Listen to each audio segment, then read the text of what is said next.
I'm Peter. Welcome to Tarot with Bonnie and Peter, where we take the mystery out of the tarot and help you bring this ancient practice into everyday life. In this podcast, we'll talk about life, tarot, and everything in between.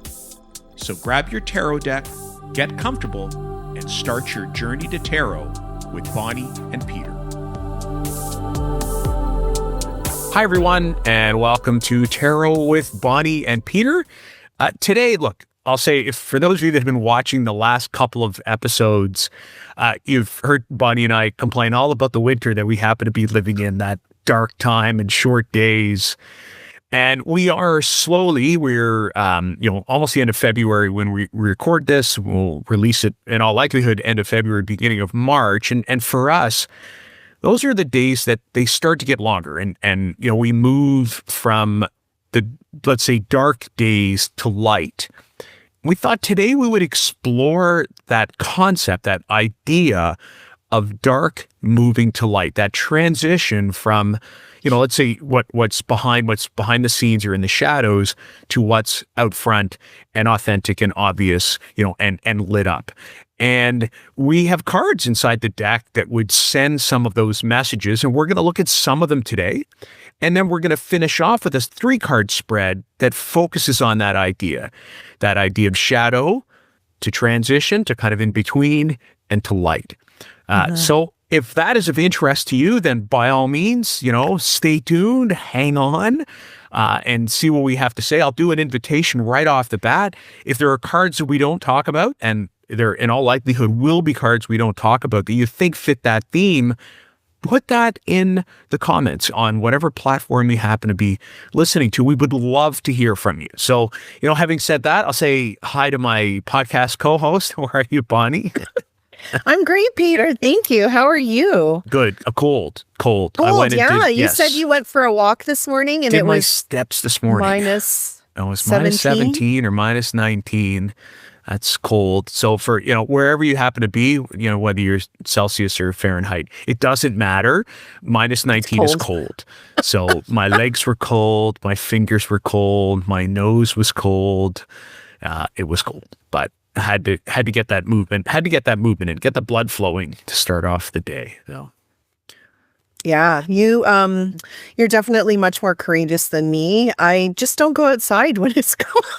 If I can help it, I don't go outside. So maybe that's my downfall, and I should push myself to go out when it's extremely uncomfortable. But the interesting thing though is, and to link it to the idea of lengthening days. It is cold today, but it is stunning. Like I often say, beautiful. One of the nice things about living in a colder climate, some of my favorite days are those cold, crisp, blue sky days. And that's exactly what it was this morning, like with very few clouds in the sky.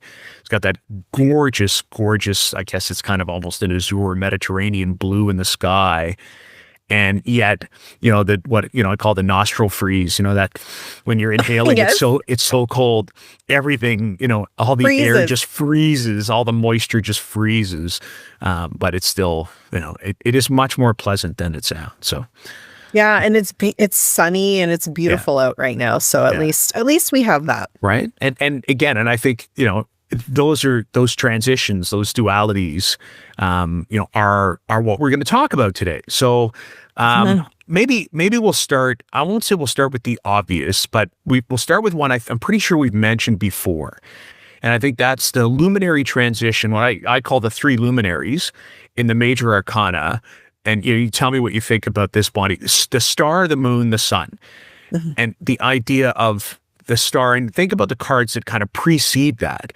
We've got the devil, the temperance, but we've got, or the death, temperance, tower, or devil, tower, all pretty challenging and many pretty dark cards. Death, with the absence of light, the devil being, the whole idea, the shadow side, and the tower being, let's just knock the shit out of everything and, crumble it down to the ground. And then the star being that very, very first pinprick of light. And I think it's why we call it the card of hope, because it's that first light that we see. Call it the morning star if you want, whatever it happens to be. But it is that, it's that emergence from darkness that happens after some pretty challenging and dark times. And then we transition to the moon, which is certainly a greater source of light, but it isn't an independent source of light. It's light that is dependent on something else. And then we have the sun, which is that bright source of heat, source of power, source of light, and sometimes too much light. Like it's, we have that kind of narrative. So I don't know. I often think about this time, that February, March, even going into April for us here where we live, as that concept of coming out of darkness and moving slowly from small light to medium light to big light, that star to moon to sun transition. So that was the first kind of thing I thought about. Bonnie, do you have any thoughts to add to those? And for those that are watching, I actually have The Sacred Circle Tarot by Anna Franklin and Paul Mason. So I'll just hold up the cards I've got in there. So that's the moon card. Oh, wow. Yeah, That's beautiful. Yeah, it's beautiful. The deck is beautiful. I was like, I've got to get a deck that I haven't used in a while. The star card, which I think is one of the only star cards I can think of that has no image of it. Usually it's a very vulnerable card. Presents a woman. She's usually naked. In this particular case, it's actually showing that idea, and I showed them backwards. Should have been star, moon, and then sun. But this one here shows that concept of the rising or the morning star, that idea of first light.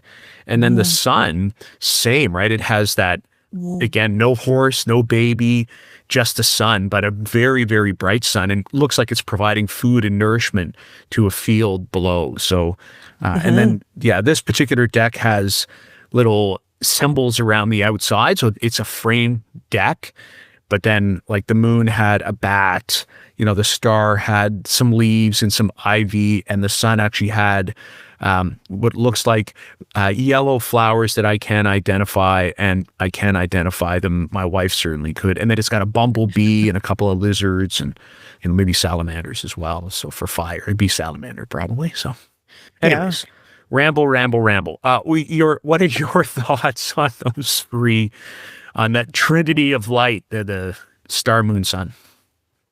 I love that, Peter. And I love this concept, and I'm so happy we're talking about this. And as you were talking about your own insights in, moving sort of from the darkness into the light, as you were speaking, I was like, oh, this is even like a moment that we have where we're passing through different emotions. So it not only has to be like periods of time, it could be like in one sitting. So in my head, I'm like, oh, this is like having one of those experiences, right? Like the dark night of the soul.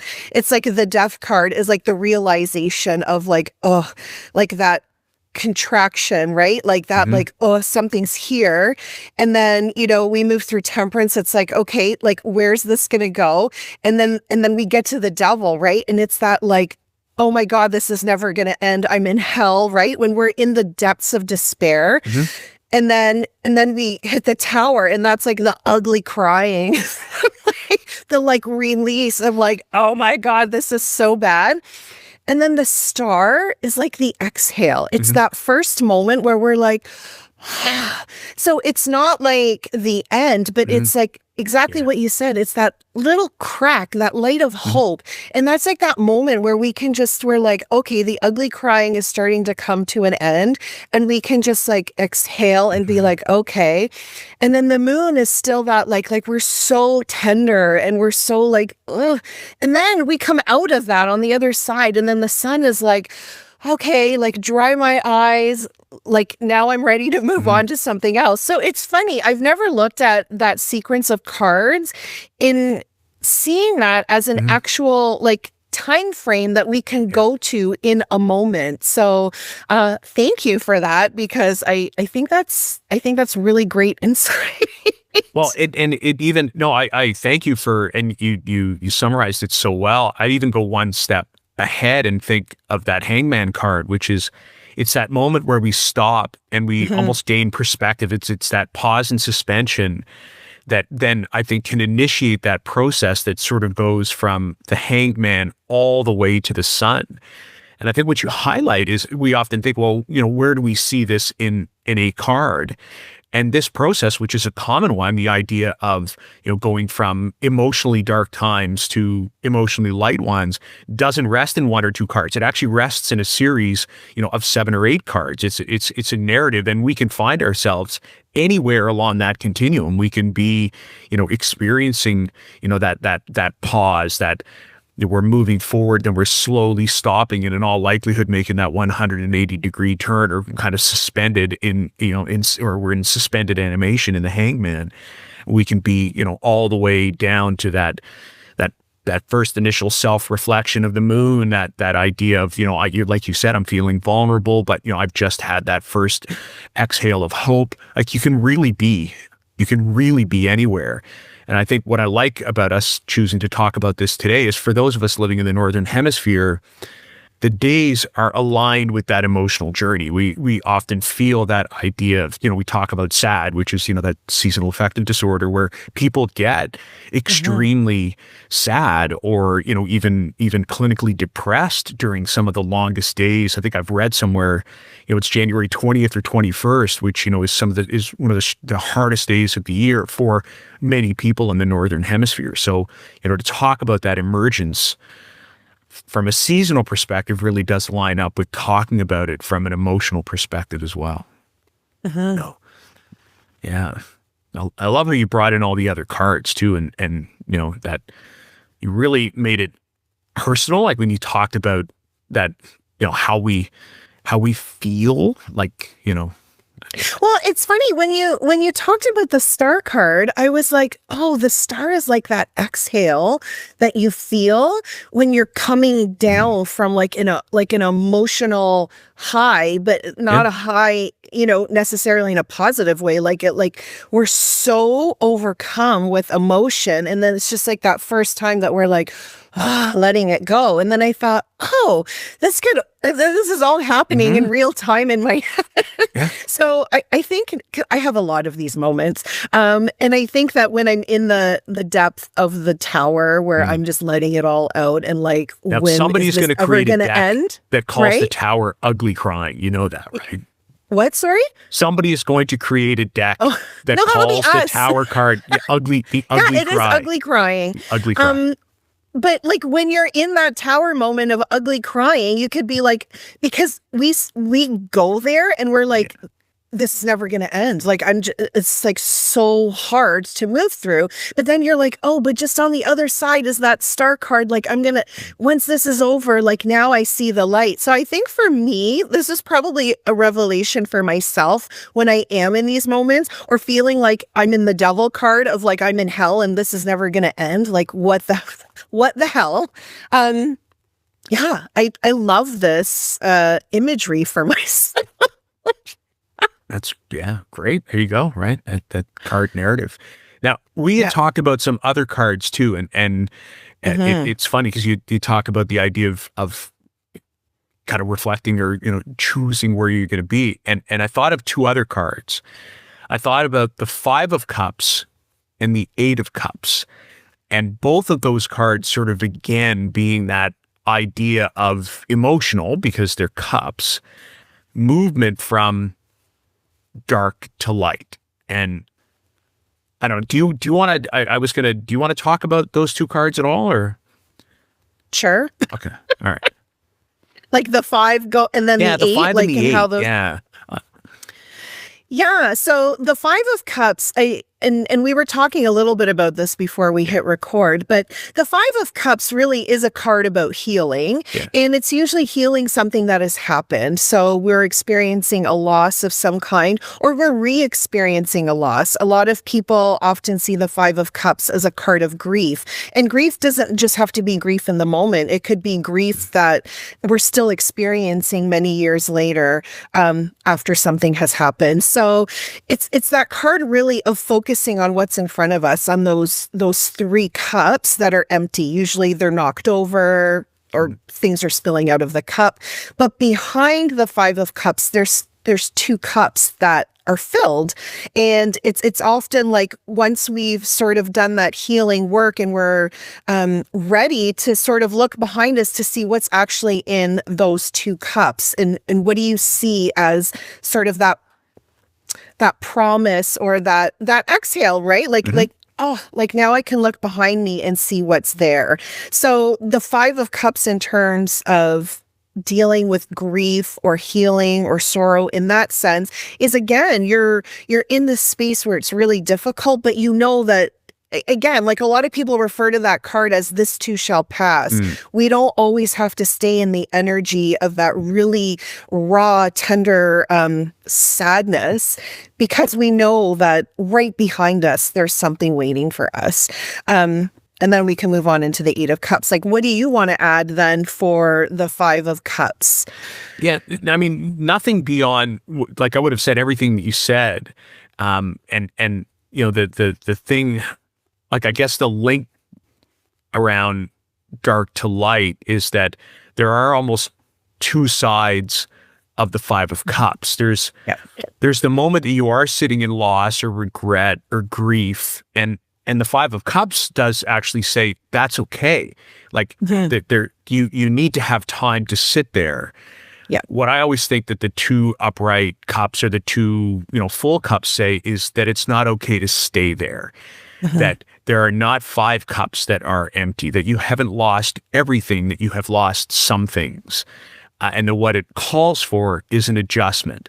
The Five of Cups almost represents a time frame where you have that loss or that regret, that grief that is a natural feeling. We all go through it. And then, as you said so eloquently, then this too shall pass, that this moment will now move on to something else. It will transition to the Six of Cups and the Seven of Cups, and then of course the Eight of Cups, which we'll talk about. But I always think, and a lot of fives are like that. The Five of Pentacles is exactly the same, right? Yeah. It's that idea that we're sitting in a space of loss and deficit mentality, and we find ourselves there sometimes. And yet there is also that concept of hope in the Five of Pentacles. There's usually that light that's shining from somewhere. So that support. The Five of Cups is the same. It's the idea of we're okay in the space that we're in, but we're not going to be there forever. And I think the card also says, and it's not okay to be there forever. There's often a cloaked person you can tell that they're experiencing some kind of loss or, some hard emotion. And you almost want to say, hey, turn around, like you haven't lost everything, look, turn around. And they may not be ready to do that in that moment, but they will become ready to do that at some point, which is kind of what the Five of Cups says. So yeah, like there's a lot in that card of honoring your healing journey, right? Like, and I think the society that we live in is like, oh, when you're sad, just stuff it away. Distract yourself, go, binge watch something or scroll on your phone, or like, don't go into the depths of whatever you're feeling, like mask it, right? Like there's so much of that right now. And I think the Five of Cups is really saying like, no, like feel your feelings, right? Like feeling is healing. That's important. But when we stay there too long and we don't see the way out, then that becomes a problem. So it's that nuance in that card of, yes, it's about healing and honoring where you are. And if you need to do that, it's encouraging you to do that, but you don't have to stay there. Like it will get better. So. Okay. And for those of you that are keeping track of the Bonnie-isms today, there's ugly crying associated with the Tower. Then there is feeling is healing associated to the Five of Cups. So if anybody out there is looking to make, Tarot with Bonnie and Peter swag, t-shirts, mugs, those would be great quotes to throw on them. I'm just saying. I'm sure those aren't my own. I'm sure I've heard those somewhere and I'm repeating them, but well, I heard them here first, so. Okay. All right. Eight of Cups. So. Eight of Cups. Yeah. I always think, I see some similarities and some differences between the Eight of Cups and the Five of Cups. And I always think, to me, the biggest one is that the Five of Cups is often a response to something that has happened to us. And that happens, things that are out of our control. That, somebody kicked over those three cups, or maybe we inadvertently caused the loss. But to me, it often reflects an emotional response based on an event that was unpredictable or unforeseen or uncontrollable. The Eight of Cups is different. I always think the word often associated with the Eight of Cups is abandonment. And abandoning is an action, and it is one that is empowering, that the person who is making the choice to walk away from something that no longer serves them is walking away from something, perhaps something that was at one point light and has now lost its source of light, and it is now dark. And the person is saying, thank you for what you've given me. I'm done now, and I am moving on to whatever happens to be in the horizon. It's the same transition of light to dark, but it is one that is choice-based, and it is one that is centered in empowerment. It's centered in power. So, and I was actually meeting with, I can't remember if it was a mentoring student or a client not that long ago, where the Eight of Cups came up. And I mentioned that, it might have actually been in my course. I think it was actually my course, because the Eight of Cups is the card of the first decan of Pisces. And I talked about that it is actually I find it to be one of the most empowering cards in the entire tarot, because it is exceptionally action oriented. It's hard to do, but it is empowering for us. It is saying, with gratitude and love, with love for sure, because it's a cup, you know what? I love what this was, but it is no longer what it was, and I now need to move on to something else. So I don't know. I that is how I would describe the Eight of Cups in almost all situations. And again, depending on what you're reading or what you're asking, it would apply, but it is that movement of I'm using my power to walk away from something that once served me and no longer does. So, or once caused me to feel a certain way and no longer causes me to feel a certain way. What about you and the Eight of Cups? Yeah, I love that. Thank you, Peter. And again, I agree with everything. It's funny, I pulled the Eight of Cups for myself this morning. So it was part of my spread. And before I even knew we were going to be discussing this, I was like, oh, Eight of Cups. And I'm looking at the card and I'm looking at the card. And it definitely is an empowering card. And if we think about the Eight in numerology, the Eight is about claiming your power, right? Like, eights are very powerful. Eights have determination. Eights are successful. So eights really go after what it is that they want. So in terms of the Eight of Cups, it can be a really difficult card, because you really are moving, like, you're moving forward, but you're also moving away from something. So it's like, what are you leaving behind that you're ready to leave behind? And what is it that you're ready to move towards? So I love that. I also think about it as like, there's only one person usually in the Eight of Cups that's walking. So it's you, and you're making this decision for yourself. So a lot of times this could be like the people pleasing card, like walking away from, like, those Eight Cups. Like, what do those Eight Cups represent? Like, maybe all the things that we do for other people. And now we're ready to, like, take the journey for us. Like, what is it that I need to walk towards? So it's also a very healing card as well, because it takes a lot of courage to be able to do that. It takes a lot of courage to be able to, and it could be that you're walking away from something that's okay. Like, it doesn't have to be this terrible situation you're walking away from, but you're moving towards something at the same time. So yeah, it's having that strength, that courage to move forward. And I also, when I was looking at it for myself this morning, I'm like, okay, what is it that I'm leaving behind? What am I walking towards? But in my head, I was like, I just keep taking one step. Like, I'm moving in the direction where I want to go, and I just keep taking one step forward. So it could even be that encouragement of, like, you're still moving in the direction where you want to go. So I really like the Eight of Cups energy. Some people see that as like, a negative card, which, if you're in a situation that you have to leave, of course, that could, be difficult, but it is also empowering. I love how you said it's a really empowering card, and I agree with that. Yeah. And you had, because we, talked briefly before we hit record, you had said that the Eight of Cups reminds you of the Fool. And I thought that was actually, I hadn't thought of that before. Can you expand on that a little bit? Like, I feel like I'm interviewing you, but it was such an interesting. Yes, you're interviewing me, I Peter. know. But it was a really interesting concept because I would not have made that connection. And now, in the same way, for me, I mean, yeah, of course, the pentacles are about gratitude. I'm going to make that connection between the Eight of Cups and the Fool, and it seemed obvious with the idea of journey. The only other thing I'll mention, because you talked about, it being that first step, and I think that's brilliant because in most iterations of the Eight of Cups, the destination is way far on the horizon.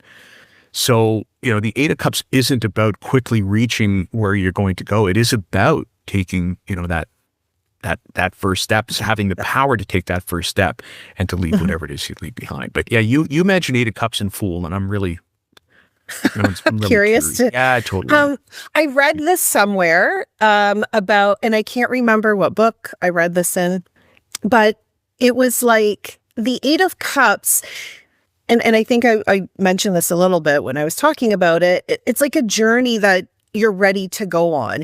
And it could even be that sense of like, maybe you're really comfortable where you are, but there's somewhere you want to go, right? And I'll just use the analogy of maybe moving to another country. It's like things are great, you're really comfortable, all your friends and family are here, but there's just something inside of you that's like, no, move to Paris or wherever. I'll just use that as an example. Great example. And people think you're crazy. Like, why are you leaving? Like, everything is good, but you know that there's something there.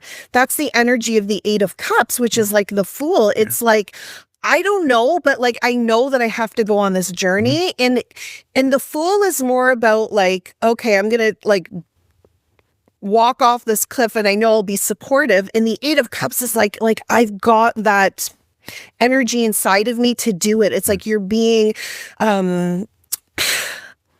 like pulled there or something. You know what I mean? So it's like the idea of it doesn't have to be that you're leaving something bad behind, but the fact is that you're going to go on a journey where you are leaving something behind, but you're going in search of something greater. And maybe it doesn't make sense right now, but you have to take that journey.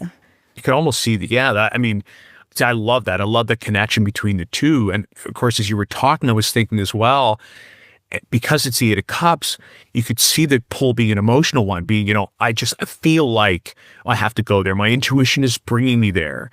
Whereas the Fool is more of an unknown. It's like, I have to have the faith. Like I've got to believe that when I take that first step, it doesn't matter what the driving force is. It doesn't matter what the motivation is. It's a broader motivation. Whereas I could see the Eight of Cups being that card that says this just feels right.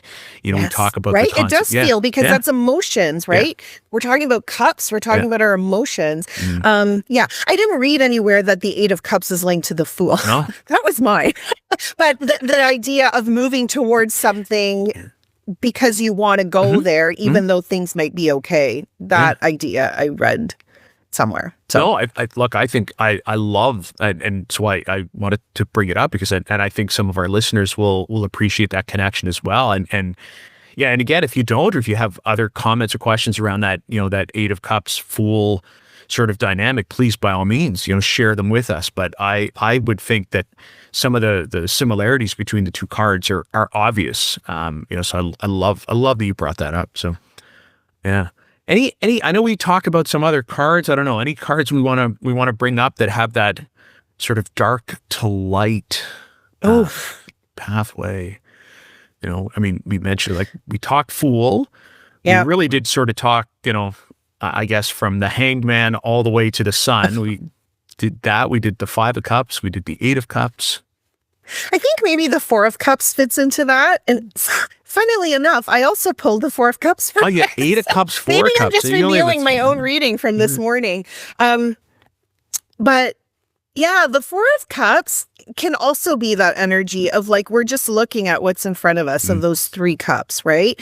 But we're not seeing the opportunity or what else is here with that other cup, which is quite often that ace, right? That's being offered to you again in that Four of Cups. So maybe that could be a stretch, but it could feel, when you feel stagnant or stuck or like too much, then you're so focused on that you can't really see that light. You can't see that that opportunity or that blessing or that gift that wants to come to you. What do you think, Peter? What Yeah. would you? Yeah, I would think that, I could almost see that Four of Cups as being, a kind of an in-between time as well, where it's like, I'm taking a pause, I'm reflecting on how I feel. I'm sort of not quite sitting in dark space. I'm not quite in light space. I run the risk of missing something because I'm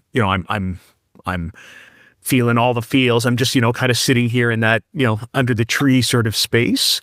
But I definitely could see that as sort of that transition point. So that Four of Cups could be, almost anywhere from I'm in that shadow space to I'm moving towards that light space. I just want to make sure I don't miss it. So. Ooh, I thought of another one. Okay. 10 of Swords. Right? Yes. Quite often in the 10 of Swords, there's light in that card, right? So it's sort of like you've hit rock bottom and the only way is up. So that's also, I really look at those difficult cards as like okay, maybe you're in this now, but there's always hope. And I think that's what tarot does. It gives you that sense of like, it doesn't have to stay this way. There's always that little bit of light. So in that 10 of Swords, especially like in the Rider-Waite-Smith version, is the sun setting or is the sun rising, right? Like there is that concept of light in that card, even though it's such a heavy card. So I don't know, maybe that could be one. Yeah, and if I'm remembering right, I think that one of the two iterations of the Tarot of the Abyss has that same idea, has just that, I think that luminary in the background as well. It might be the version that I like, not the one with the beards, the one with, Right. Yes, the Stephen King version of the of the 10 of Swords. But yeah, that's brilliant. I thought contextually, any knight could represent that as well, because knights are about movement. So again, depending on, on where and how you're using the tarot, the knight could represent action orientation from, a time of dark to a time of light. And then, I think about the suits, I think about Knight of Cups again could be movement from sort of a darker emotional time, towards something that's more light and energetic, charismatic and romantic, sort of like the Knight of Cups, whereas the Knight of Pentacles could be a movement from a more stuck, earthy spot that, might be sort of the page towards something that again is, much more fruitful and abundant, sort of bringing you from the Knight of Pentacles all the way to the Queen and the King of Pentacles. So, I think that any knight could represent that action-oriented transition from light to dark too. So, Peter, I love this so much. I love the fact that we do these episodes and we record them. I know. There's so much insight. So as you were talking about the knight, and we briefly talked about this a little bit before, but like using cards intentionally, I had this idea in my head as you were talking that if, let's say you want to go on a quest or on a journey, right? And you intentionally pull like the Fool or the Eight of Cups, as we're talking about that, and you need that energy to help you to actually take action, pull one of the knights, right? Use the cards as, Sasha Graham says this, use the cards as medicine. Correct. Take the knight's energy that you want to embody to help you on this quest, and let that help you to move forward. Just by seeing something can add such a powerful and profound energy to what it is that you want to do. So I love that, Peter. Using a knight to help you move through something, even if things are really tough and you want that action card, pull a knight. Yeah. Oh my God, so many insights. And they are. And I think, I'd mentioned I've got a big birthday coming up in this particular calendar year. So for me, I have sort of a health journey that I'm on. And you would think all health journey routine, I would pull the Knight of Pentacles, but my biggest obstacle in moving through this is my own head, my thoughts, my routines, convincing myself that, I'm not, being your own worst enemy, that whole idea of self-talk.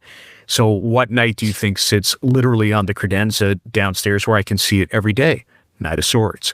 right? That idea of cutting through bullshit, the idea of, moving through spaces. Knights are, I love that you talk about intention, because any of these cards, like I always think star, moon, sun could almost be emotional barometers as to where we are. You could almost start your day asking yourself, okay, where am I? Is my light? Am I in that space of initial hope? Am I in that space where I'm reflecting on where I am, or am I ready to kind of shine my true self? Because, the reality is we'd all love to be suns every day, but the truth is we're not. There are some days where, all you can accomplish is to, put your lounge pants on and sit in front of the TV and binge watch, whatever it happens to be. Lately, it's been heated rivalry or, whatever, right? We're not... Our barometer is not always the sun. Sometimes it's the star. Sometimes it's the hanged person, or the hanged one, or the hangman. That's just what it is. So pulling a card out that kind of says, okay, this is where I'm at. Okay, this is where I'm at right now, and that's okay. Or this is not where I want to be.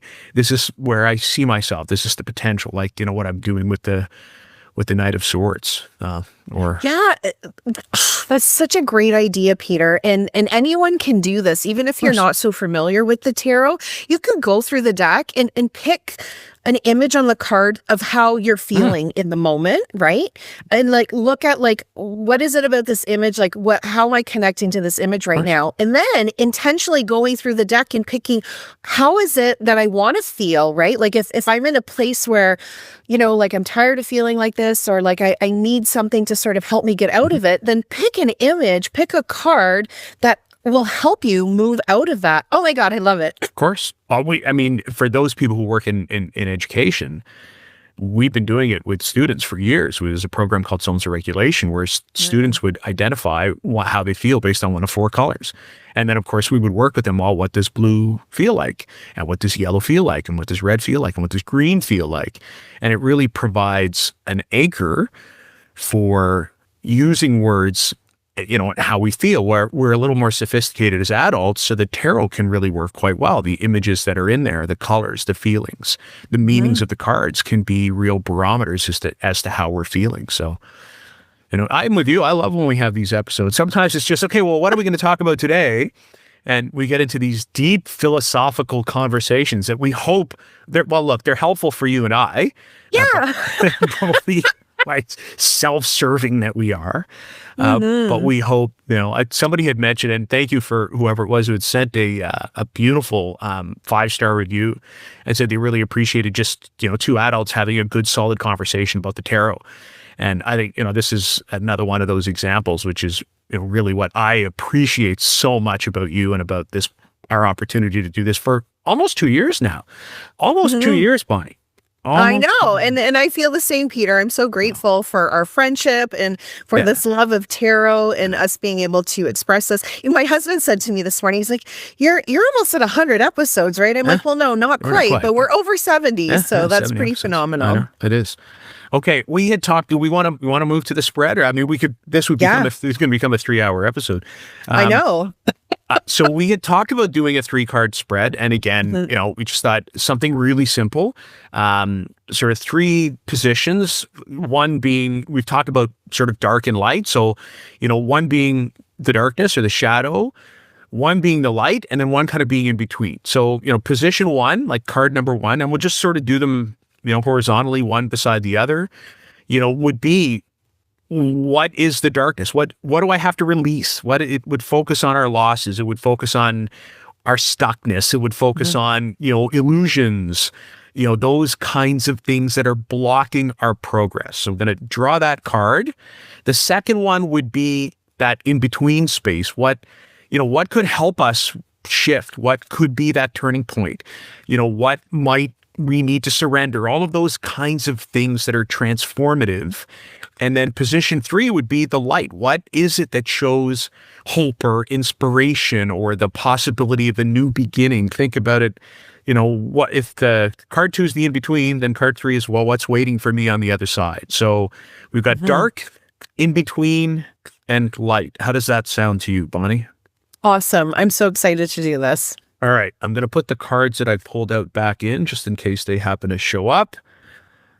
And I'm actually using, I haven't used this before, the Sacred Circle Tarot. I don't think I've actually ever done a reading even for myself with it. But it's a deck, well, the book and explanation of deck is by Anna Franklin. The deck is illustrated by Paul Mason, and for some reason, his name comes to mind. There's got to be another deck somewhere that's been done. So I'm going to do this a little differently. I'm going to pull one card, and then I'm going to shuffle, and then I'm going to pull another card, shuffle, with intention. So that first card was the focus on kind of the dark or the shadow. And it's an interesting one. Second card, focus on the in-between. I can't make this shit up. All right. How many times do we say that? I know. It's like, and hopefully people are, you're hearing me shuffle, and maybe you see, because this deck is pretty large. And then the third card I'm going to focus on is the light. So that hope, inspiration, what's coming out on the other side. You know who comes out on the other side? Ted Lasso. That's all I'm going to say right now. I also pulled Ted Lasso today. Did you? So we now know your 3 cards, right? So you said 4 of Cups, 8 of Cups, King of Cups. Well, that's a cuppy kind of day. So the first thing, like that idea, and I thought this was a really interesting one. So what do we have to let go? What do we, identify that the darkness, and what do we get? We get a card like the 6 of Wands. Right? So that, I always think when I get a card like that one in that idea, but we're like, well, how can this be dark? And it might be that the concept that we always have to win at something, that there is that idea of, that win-loss mentality, that if I don't come out on top, then the only way to be successful or victorious is to be out on top, is a mindset. That concept of victory, that concept of success, which is actually the name of this card, is sitting in a shadow position. So if this is a block, then it is a mindset that prevents us from moving forward, that we are thinking that the only way to succeed is to win. That we're forgetting that perhaps, and I have the benefit of seeing the other cards first. Maybe I should show those first, but that's kind of what I'll add for that 6 of Wands, and then I'll tell you what the other 2 cards are, and then I'll ask your insight for the 6 of Wands. So that in between card, I love this, right? That's the one I said you can't make this shit up. The idea of surrender and insight and balance. What do I get? The 4 of Swords. So, when things are going too tough, what do you do? Well, 4 of Swords. It's literally called rest in this deck. And then the last one, which you should know, the light. What is that hope, that inspiration, that new beginning? What's waiting on the other side is Ted Lasso. Or I think I've said, Prime Minister Mark Carney for me is, sometimes represented by that compassion, that King of Cups. So, all right. What do you think, Bonnie, that the 6 of Wands in that first space, that that thing, because one of the words I think we put in here was, what do we have to let go? What's being represented in losses or stuckness? And we have a card like the 6 of Wands. The 6 of Wands. Yeah. Yeah. I love what you said, Peter. And the other part of why I love why we do this is that we bring different perspectives. Yeah. So I wouldn't have thought what you said, but I absolutely love what you said. When you pulled the 6 of Wands, what came to me in that position was like, I love the 6 of Wands. Yeah. It's one of my favorite cards. And it really is that card of victory, but it's that card of like going out and doing your thing and helping other people, right? Like you're not only doing it for you, but what it is that you do is actually helping other people. And I get that card a lot. And for me, the shadow part of that is not doing it, is like not thinking you're good enough to go out and do it. So I love your idea of like, you don't have to win at everything, but maybe it could be not even doing it, not even thinking you have the capacity to be able to even walk that road or shine your light or go do the thing. So if I was reading that for me, that's what I would take from it, is like, no, like you have to let go of the fact that you can't do this because you actually can. Yeah. And I think what you're doing is and thank you for providing clarity, because what my intention with that was, and what's stopping you from doing that is the idea that, it's win or nothing. Yeah. And, so like you won't if I can't successful. win, I'm not going to, that's right. If I can't succeed, I'm not even going to try. And the idea is, like there's some kind of a quote. I'm going to bastardize it probably, but it's the idea of your rate of success will be 0 if you don't take a first step. Like there's no way you to miss succeed. all the goals you don't take. Was that Wayne Gretzky or something? Yes, it was. Yeah. Yes. Yeah. Yeah. You make, Or it's like imposter syndrome. Right. It's all the things. It's like, I can't do that. You're right. Because if I don't win, what's the point of even trying?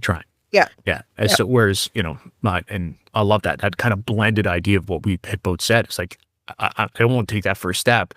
And I'm like, yeah, because if I don't win, I don't want to do it. It's like, I think a card like this in that position is like, well, it's not about winning. It's actually about taking the first step. It's about, getting out of your comfort zone. Victory is actually taking the first step. It's the process of trying it. So, yeah. And then the second card, one of my favorites. Right? All my favorite cards are showing up today. Yeah, and look at this card too. Like it always says rest, but I don't know if I've seen a deck where it's called rest. And I'm gonna have to go back to my I don't know the Toth deck that well. I was gonna say, is that like a Toth inspired It could be. I there was a time where I would have had hybrid decks, like decks that kind of combine the two. Very Celtic based deck.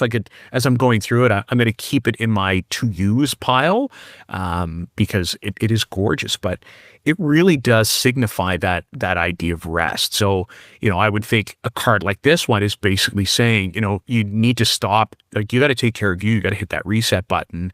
Whatever is going to come, and here we've already seen it revealed as the King of Water, the King of Cups. Whatever is going to come, whatever is going to emerge, enabling the emergence is rest. It is, and it's mental rest. It is removing the mental load, that is kind of presenting itself. It is laying on that stone slab, and putting yourself in, what is that rest position in yoga? The word that one I can never pronounce. It's that, right? That's the corpse pose. It's what's needed. That's how I would interpret that card in that position. So what about you? And then I'm going to, just so you know, I'm not saying anything about the next card. I'm going to leave you to interpret that since I've done the first two first. So I'm going to leave the best for last and leave you with Ted Lasso. Oh, stop. I am so fired up right now. Like so much energy is coursing through my body with these cards. Okay, I love the Four of Swords. Yeah. For me, that's my Yoga Nidra card, right? Like I have names for a lot of these cards, and that's my yeah, exactly. It's rest. Yoga Nidra brings that, and Yoga Nidra, I say that like it's more, it's meditation, right? So you can call it your meditation card, but it's like you can't have clarity if your mind is full of stuff. And this is like what I teach. It's like, if you want clarity, if you want to do anything, it's like, how can you release that mental load? Like what you said, right? When our mind is so full of all the things, it's impossible for us to move forward towards what it is that we want because we don't even know what we want because our mind is so full. So that is a beautiful reminder of how important it is to allow the mind and the body to rest. And again, it's not rest in front of it's not just physical rest where you're just lying on the couch. When we're watching things and when we're consuming, we're still filling our minds. Like the mind is not resting when we're consuming. So I love that. And then in bringing that into the King of Cups, which is, I love how you refer to it as Ted Lasso. I agree 100%. It's like that. The most compassionate thing you can do for yourself is give yourself the gift of rest, right? So it's almost like when you rest, you become much more compassionate with yourself as an individual. You become much more regulated. So you could see the King of Cups as the person who is like emotionally regulated. Like they are holding, this emotional container for you if you're going through this time, like that's really difficult. So it's like, when you do that, it's just, it can only benefit you in the positive, right? Like that's such a positive, beautiful card. And yeah, it just, that's so great. I'm like speechless right now. I'll let you talk, Peter. What are your Well, no, because I think that you talk about that idea, the King of Cups, and I think it always starts with the idea of self-compassion. But then I think the King, it is a great rank for transition itself because the King represents that outward leadership. So it's like, I've taken that rest, I've taken that pause, I've shown self-compassion, and now I have the capacity to be able to show others compassion as well. Yes. Because the King of Cups is truly that idea of that outward expression of compassion, that outward expression of empathy, through a leadership lens. So it's not only, I have the capacity to be able to do that on my own, but I have the capacity to be able to support others to do that also. So that's, and if we're talking about, what's kind of out the other side, if that King of Cups shows that the kind of end game to that transition, and we bring it right back to our, our Six of Wands, then success isn't a goal. So it's a process. Then the process is my capacity to be able to provide, that to support others through that compassionate lens, through that empathetic lens, is to truly embrace and embody the King of Cups for myself and then for other people.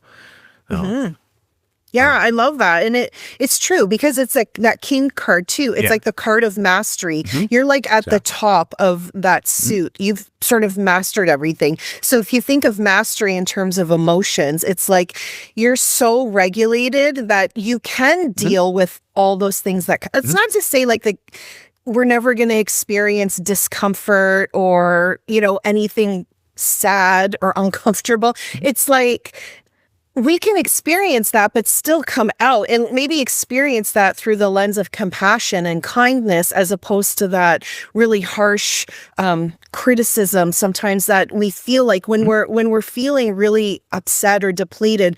Often what comes with that is like criticism, like, what's wrong with you? Why do you feel like this? You should be thankful, right? Like then we kind of start beating ourselves up.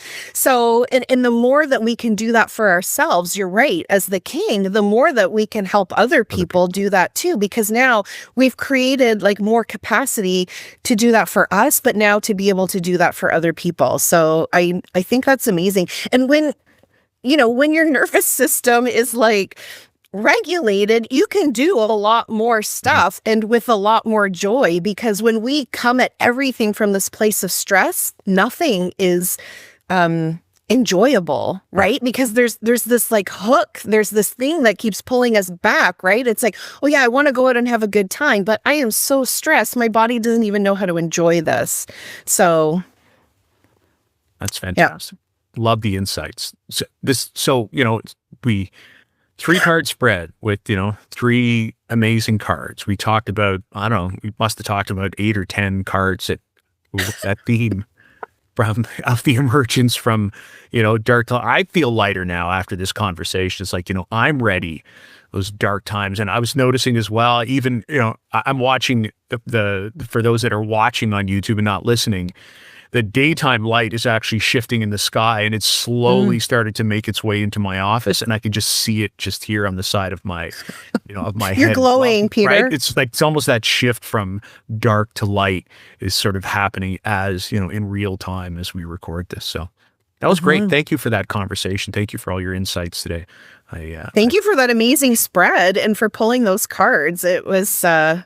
Yeah, I mean, I'll thank the tarot for pulling the cards because, I just shuffled them and out they came. So you've got stuff going on, I'm assuming. Where can people find you and what have you got coming up?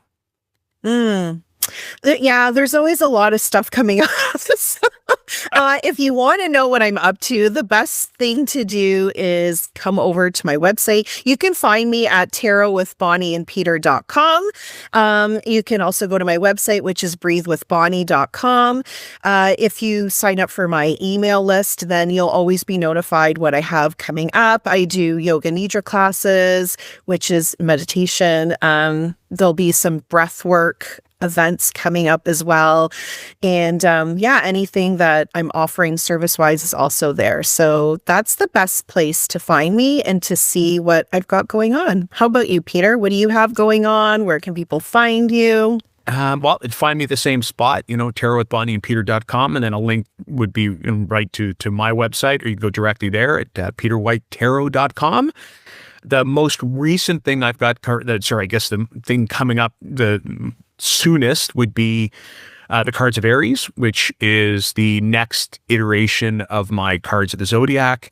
Why do I still go with Cards of Aries? Didn't I end it with Pisces? No, because I started with the Cards of Cancer, and if you're signed up for the series, you'll know why. So I've got 3 left. We've had tons of fun. Lots of really good feedback from the people who are participating. So if you're looking at trying a different way to explore the tarot through an astrological lens, it is both, I'll say it's a blend of theoretical and practical. So we look at the meaning of the cards, but we really do it sort of through a bit of astrology, and then we actually look at practical ways to use the energy of the cards that are associated with a particular sign over that time period. So if that's of interest to you, then please, by all means, pop on over. I should be advertising the Cards of Aries by the time this airs. Other than that, you'll notice if you're looking to book either mentoring or readings with me, you'll notice my calendar is much, much slimmer. That's because we're preparing. My wife is actually teaching a workshop on astrology in Strasbourg, France. So we're preparing to head there at the end of next month for an extended stay, although I will be doing tarot. So I will be available actually for, if there's any listeners that are in that region, I'll be available for in-person tarot readings at the end of March. So I don't know if we've got listeners in Strasbourg, but that's what's going on. And I like it because being, bilingual, I'll get to practice my French for almost a month. So that's so fun. Oh, spending a month in France. I know. Strasbourg, and then Avignon, and then Paris. So I know. Look, life's good. One can only dream. Life's good. So anyways, that's it. Thank you to you, Bonnie, for all of your insight again today. Thank you to everyone for staying with us the course of this episode. We always have fun when we talk tarot. If you do too, then please, if you would share this podcast, with anyone you think that would enjoy, engage with us, please, on social media, place comments, ask questions, like, share, subscribe. All of these things that you do obviously help the algorithms that are out there get this podcast in front of people who would love to learn a little bit more about the tarot and listen to it and work with it from an everyday lens. That's both that's accessible and that's approachable. Thank you so much. We hope to see you again next time on Tarot with Bonnie and Peter. Bye for now. Bye.